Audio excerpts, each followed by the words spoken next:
What motivated you to devote your life to denim? Yeah, that's very specific. It's a very Nic. specific. Yeah. And it's funny because most people would probably describe me as a jack of all trades, which is certainly necessary for running a business like this, especially a small one, because you literally have to do everything from cleaning the toilets to designing the product to leading photo shoots, as we were talking about earlier. And so you learn as you go, and it's interesting. It's very stimulating because there's never one skill set that's needed in a given week of running a business like this, which is great for someone like me that's, I would say borderline OCD and a little ADD at the same time. But I think those are the requirements for being entrepreneurial. You got to be a little I think OCD, you might, a little crazy. I think a little crazy. Yeah. There is a romance with denim. I always think, like, what's more American than apple pie and like blue jeans, right? It's amazing, right? And I think this space captures a lot of that. I think a lot of this is a beautiful space you have downtown. Thank you. Yeah, and a lot of it is like this classic American staple that no longer is made in America. And I spent 30 years in the industry building, mostly large brands, some small brands, and you just couldn't find that heavy fabric, that American-made soup to nuts anywhere. And I thought, okay, basic, first question you have to ask when you start a business: what service or product is not being supplied that I can put out in the marketplace? And there's lots of apparel out there, but there's I think one, maybe two other brands that source everything in the U.S. like we do, and I think we're the only one. I know we're the only one in the premium denim space that sources everything in the U.S. So everything. We go out and source the cotton, we spin it, we spec out our denim from the cotton. From the cotton. So, and I always say, I think it's still in the copy on a lot of our website. 2 years of development went into making this fabric before we made our first sample. Just to. Oh wow. And so what I had seen over 30 years working in the industry, and I eventually, worked my way up the chain, was that romance of working in that classic denim shop in San Francisco 30 years ago when I was a young kid in college. You can't get that anymore. You can get the look and the vibe, but the product's not there. It's not real. So you start with sourcing the cotton is all American cotton. We are working with the last remaining denim mill in the U.S., Mount Vernon Denim, and so we spent a year with them, essentially pulling some of the best yarn we could get made in the U.S. and or making the yarn in some cases that wasn't available. Because again, that race to the bottom, a lot of these mills are trying to compete on price, and they thought I was nuts because I come to them and I say, I don't even want to know how much it costs.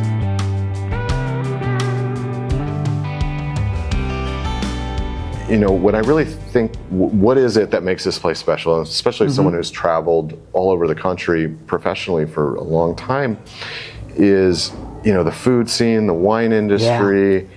There's a sense of quality and uniqueness in the food and wine here. And in a lot of ways, I think that informed, how I approached building this brand, which, again, everyone from my denim mill to my cut and sew said I was crazy because I looked at it the way I think a chef would that was preparing a meal. What are the best inputs? Where do you get the best seafood? Where are you going to get the best grapes? Who can press them properly? What's the process? And I think in the apparel industry, the quality component is often not driving. It's cost driving those decisions. Right. So by doing it the Sonoma way, I guess, I think has resulted in a really high-end denim and knitwear brand. And I noticed on your website you even spun the farm to table phrase. Yeah, because it really is a big part of how I approach making our product, and it's kind of fun. I was talking with Chateau Montelena. They came here in Ford for an event, and at that moment we were really lucky to get them here. At that point in September, because they're in Crush, they're super busy. Yeah, they're really busy now. That's the last thing he wants to be doing is coming down here, and so we're super grateful that they came for our event. But in a lot of ways, if you're a designer and you're in LA and you're going to design a pair of jeans, you would go to a fabric warehouse and you would buy whatever available denim there was and you would cut and sew your jeans.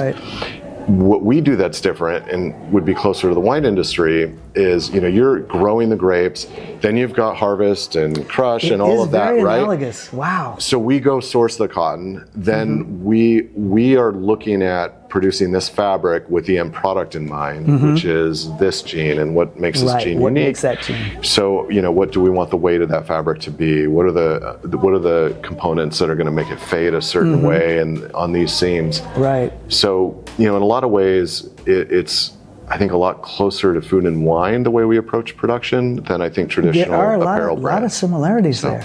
And so you started this. I mean, you weren't always in this space because you just opened this space downtown in Petaluma. What were you working at it before? To see the board and batten behind you? Yeah. Oh, yeah. So when we built that wall and the wall back there, that's kind of a nod to where we started, which is literally a barn in my backyard. A barn in your backyard. That's SoSonoma too. A barn in my backyard. I started designing, and that first process of developing the fabric took a year or two. So it started as a design studio. Okay. Then we had samples, and then we had some production. So we built the website, did all the photography, literally out of that barn. And then I hired Zach, who you met earlier. Yep. And Zach came over, and a couple other young college kids, and we started. We have a small cut and sew in LA, so we'd make the product there. All right. Bring it up to the barn, and then if you order from the website, we'd pack it up and ship it literally out of the barn. Oh, that's incredible. That's incredible. We literally started in a barn.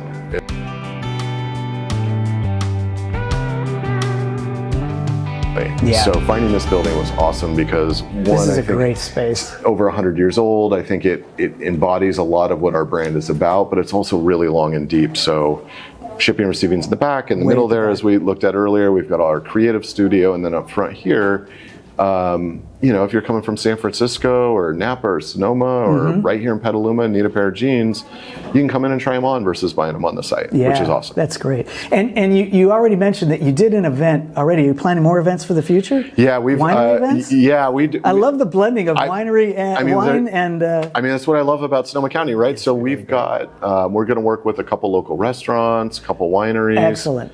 Chateau Montalina already volunteered to come back again. We had a Look blast. At that. They loved it so much. So we're going to do a lot. It's a ton of fun. I think it's a great way to bring the community together. And that's again short supply chains. That's the whole point, right? Is keeping the money in the community that you exist in, creating jobs, and that's important to me.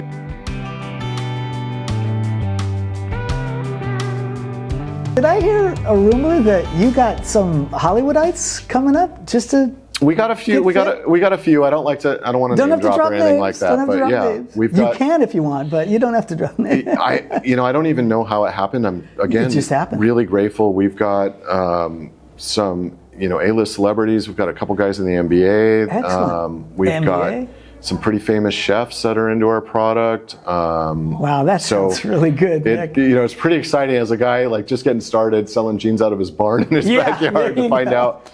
From barn to Hollywood. Yeah, Zach or someone pulling orders for me like, hey, did you see where we're and everyone gets excited. We Google it up and make sure it's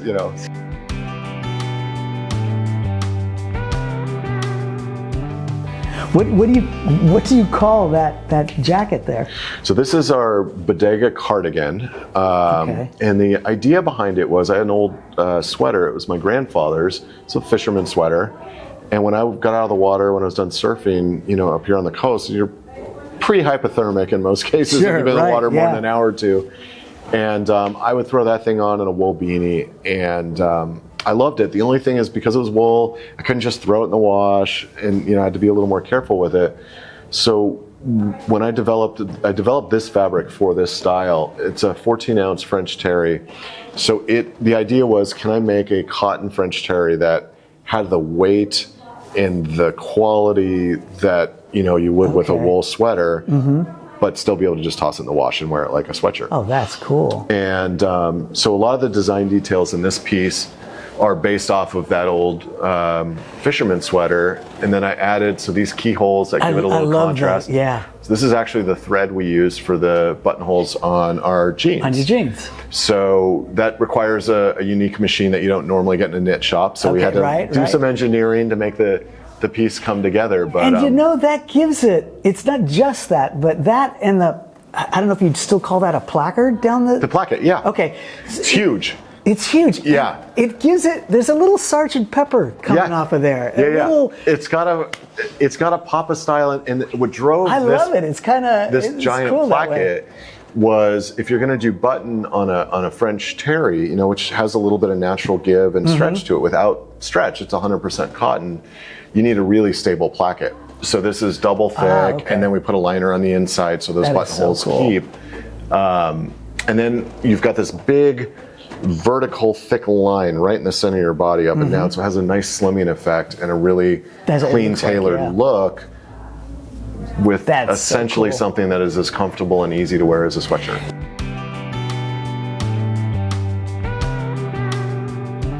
Where do you go to get inspiration? I mean, I think the problem is I have too much inspiration, and I get in trouble because as a creator. I will design probably way more than we can actually afford to produce right now as a small brand. So that gets me in trouble sometimes. Right. So I try and keep it tight and focused on what we've been talking about. But as we grow, I'll get to. Okay. We'll be able to afford to have a little bit more creative, more risky products. Any muses outside of fashion? Anything? Nature. I mean, if I'm not working and spending time with my kids and family, I would want to be in the ocean surfing or free diving. Still surfing. So a lot of inspiration there. Okay, that's cool. Hence the surfboards hanging from the rafters. Yeah, those are my uncles. Are those your own? Yeah. Yeah. All right. Yeah, those are classics. So you're still getting out there? Oh yeah, not as much as I'd like to. No, you got a business to run. Yeah. That's good. Nic, it's been a real treat. It's been a lot of fun. Paul, thank you so much for taking the time to come down. Thanks for letting us in.